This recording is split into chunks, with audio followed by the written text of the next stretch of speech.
श्री निर्जला एकादशी महात्म्य ज्येष्ठ मास के शुक्ल पक्ष की एकादशी। श्री भीमसेन बोले कि हे पितामह, भ्राता युधिष्ठिर, माता कुंती, द्रौपदी, अर्जुन, नकुल और सहदेव आदि एकादशी के दिन व्रत करते हैं और मुझसे एकादशी के दिन अन्न खाने को मना करते हैं।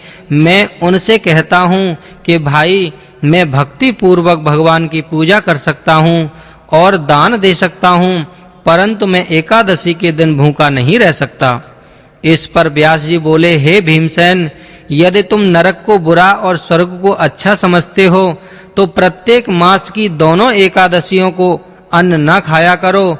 इस पर भीमसेन बोले, हे पितामह, आपसे प्रथम कह चुका हूँ कि मैं एक दिन एक समय भी भोजन किए बिना नहीं रह सकता।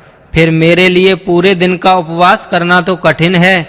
मेरे पेट में अग्नि का वास है, जो अधिक अन्न खाने पर शांति होती है। यदि मैं प्रयत्न करूं तो वर्ष में एक व्रत अवश्य कर सकता हूं। अतः आप मुझे कोई एक ऐसा व्रत बतलाइए जिससे मुझे स्वर्ग की प्राप्ति हो सके। श्री व्यास जी बोले, हे वायुपुत्र, बड़े-बड़े ऋषि और महर्षियों ने बहुत से शास्त्र आदि बनाए हैं। यदि कलयुग में मनुष्य उन पर आचरण करे तो अवश्य ही मुक्ति को प्राप्त होता है। उसमें धन बहुत कम खर्च होता है। उनमें से जो पुराणों का सार है उसको कहता हूँ कि मनुष्य को दोनों पक्षों की एकादशियों का व्रत करना चाहिए। इससे उन्हें स्वर्ग की प्राप्ति होती है। श्री व्यास जी बोले, हे भीमसेन, कृष्ण और मिथुन संक्रांति के मध्य में ज्येष्ठ मास की शुक्ल पक्ष की एकादशी होती है। उसका निर्जन व्रत करना चाहिए। इस एकादशी के व्रत में स्नान और आचमन में जल वर्जित नहीं है, लेकिन आचमन में 6 मासे जल से अधिक जल नहीं लेना चाहिए। इस आचमन से शरीर को शुद्धि हो जाती है। आचमन में 6 मासे से अधिक जल मद्यपान के समान है। इस दिन भोजन नहीं करना चाहिए। भोजन करने से व्रत नष्ट हो जाता है। यदि सूर्योदय से सूर्यास्त तक मनुष्य जलपान न करे तो उससे 12 एकादशियों के फल की प्राप्ति होती है। द्वादशी के दिन सूर्योदय से पहले ही उठना चाहिए।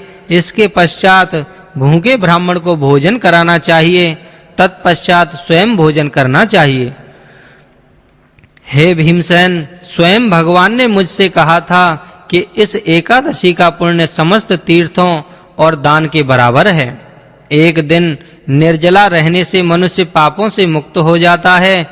जो मनुष्य निर्जला एकादशी का व्रत करते हैं उनको मृत्यु के समय भयानक यमदूत नहीं दिखते, वरन भगवान विष्णु के दूत स्वर्ग से आकर उसको पुष्पक विमान पर बिठा स्वर्ग में ले जाते हैं। संसार में सबसे श्रेष्ठ निर्जला एकादशी का व्रत है। अतः यत्न पूर्वक इस एकादशी का निर्जल व्रत करना चाहिए। इस दिन ओम नमो भगवते वासुदेवाय इस मंत्र का उच्चारण करना चाहिए। इस दिन गोदान करना चाहिए। इस एकादशी को भीमसेन या पांडव एकादशी भी कहते हैं। निर्जल व्रत करने से पहले भगवान की पूजा करनी चाहिए और उनसे विनय करनी चाहिए कि हे भगवान, आज मैं निर्जला व्रत करता हूँ। इसके दूसरे दिन भोजन करूँगा। मैं इस व्रत को श्रद्धा पूर्वक करूँगा, उससे मेरे सब पाप नष्ट हो जाएं। इस दिन एक बड़े वस्त्र से ढककर स्वर्ण सहित दान करना चाहिए। जो मनुष्य इस व्रत के अंतराल में स्नान, तप आदि करते हैं उनको करोड़ों पल स्वर्ण दान का फल मिलता है। जो मनुष्य इस दिन यज्ञ होम आदि करते हैं उसका फल वर्णन भी नहीं हो सकता। इस निर्जला एकादशी के व्रत से मनुष्य विष्णु लोक को जाता है। जो मनुष्य इसी दिन अन्न खाते हैं उनको चांडाल समझना चाहिए। वे अंत में नरक में जाते हैं। ब्रह्म हत्यारे, मद्यपान करने वाले, चोरी करने वाले, गुरु से द्वेष करने वाले, असत्य बोलने वाले इस व्रत को करने से स्वर्ग को जाते हैं। हे कुंती पुत्र, जो पुरुष या स्त्री इस व्रत को श्रद्धा पूर्वक करते हैं उनके निम्नलिखित कर्तव्य हैं। उन्हें सर्वप्रथम भगवान विष्णु की पूजा करनी चाहिए। तत्पश्चात गोदान करना चाहिए उस दिन ब्राह्मणों को दक्षिणा, मिष्टान आदि देना चाहिए। निर्जला के दिन अन्न, वस्त्र, छत्र, उपाहान आदि का दान करना चाहिए। जो मनुष्य इस कथा को प्रेम पूर्वक सुनते व पढ़ते हैं, उनको स्वर्ग की प्राप्ति होती है।